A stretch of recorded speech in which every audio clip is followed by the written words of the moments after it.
Assalamualaikum warahmatullahi wabarakatuh. Mana anak yang solih dan solihah?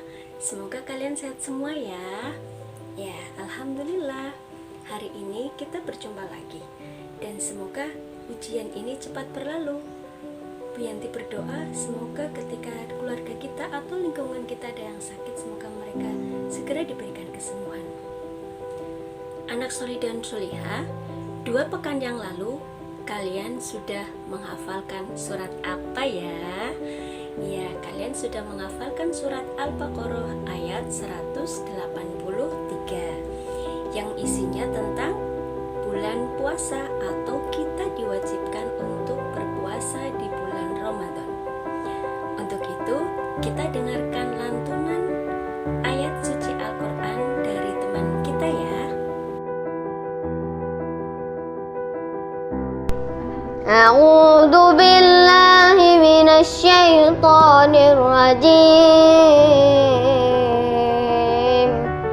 بسم الله الرحمن الرحيم يا أيها الذين آمنوا كتب عليكم الصيام كما كتب على الذين من قبلكم لعلكم تتقون.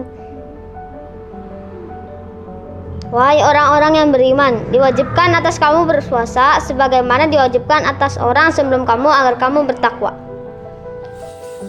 Ada yang tahu suara siapakah itu? Iya, Barokallah Mas Wafik.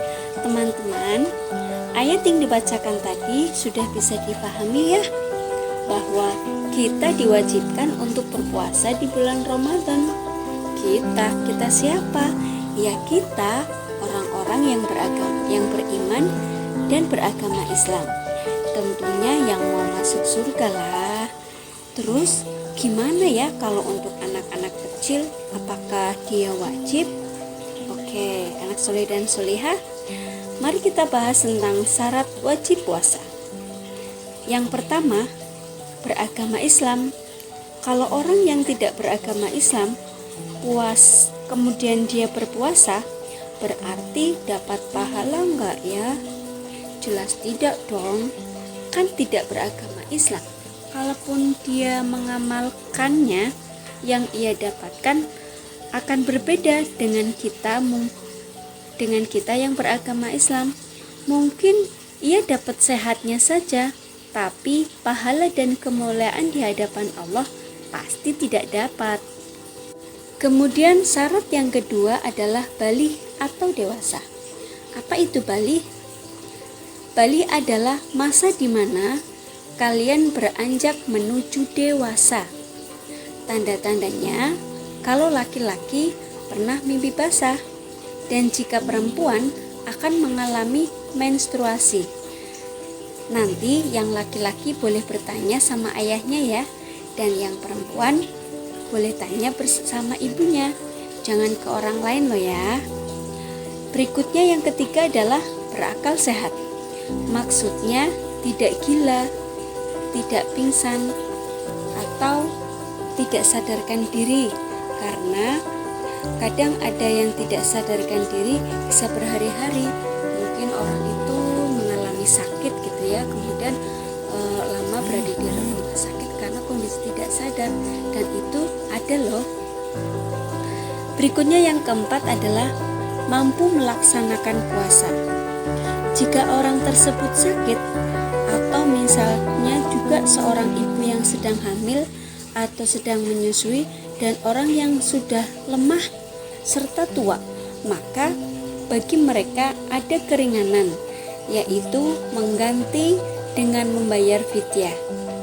Lalu apa itu fidyah? Fidyah maksudnya denda sebagai ganti bagi orang yang tidak mampu melakukan puasa. Caranya adalah dengan memberi makan kepada orang fakir dan miskin. Agar puasa kita diterima Allah, maka ada syarat sah puasa. Yang pertama, beragama Islam. Kalau bukan Islam, ya yang tadi Bu Yanti sampaikan, pastinya kalau tidak beragama Islam ya tidak diterima. Kalaupun dia mendapatkan kesehatan ya hanya sehat saja, tapi pahala di sisi Allah dia pasti tidak dapat.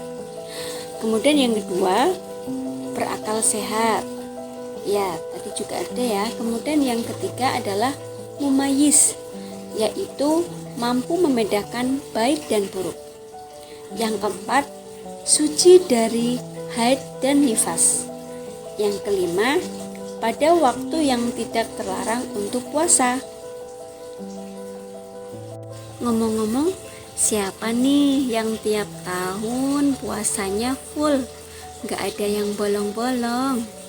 Ya, semoga yang kalian memang betul-betul bisa full dapat keberkahan ya dan mendapatkan pahala dari Allah. Yang berikutnya adalah rukun puasa.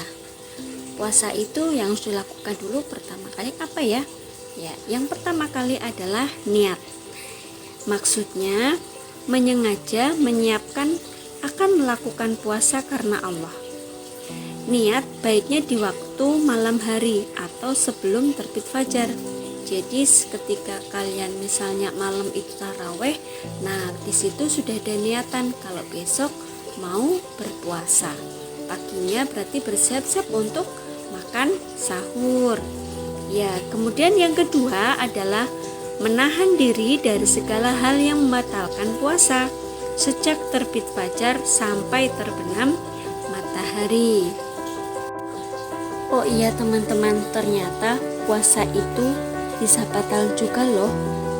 Seperti halnya sholat, itu juga bisa batal. Puasa pun juga demikian. Apa sih yang membatalkan puasa? Jadi kita berpuasa itu juga harus dijaga agar tidak batal. Nah, yang membatalkan adalah yang pertama, makan dan minum dengan sengaja. Berarti kalau kita tidak sengaja makan dan minum, wah itu alhamdulillah yaitu nikmat. Tapi baiknya kemudian tidak dilanjutkan dengan makan. Ketika saat itu kalian merasa sudah ingat, loh saya lupa. Nah berarti saat itu sudah cukup berhenti, kemudian lanjutkan puasa lagi. Nah seperti itu. Kemudian yang berikutnya yang kedua adalah muntah dengan sengaja.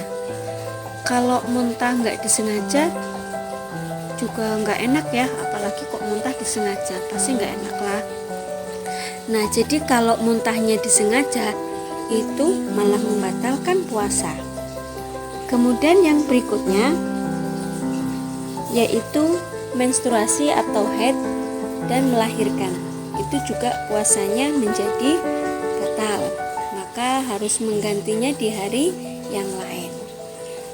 Selanjutnya yaitu murtad atau keluar dari agama Islam.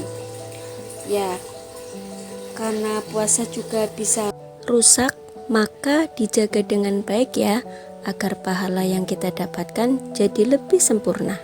Baik anak soleh dan solehah, demikian tadi pembelajaran pada kali ini, yaitu tentang puasa Ramadan.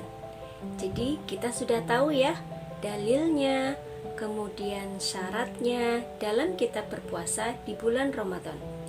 Semoga pembelajaran ini memberikan kita semakin paham akan pentingnya bulan Ramadan atau puasa Ramadan ya. Demikian tadi yang Bu Yanti sampaikan, semoga kita menambah ilmu, dengan ilmu kita beramal dengan baik. Terima kasih. Apabila ada kekurangan dan kekhilafan dari Bu Yanti, mohon maaf. Afan minkum.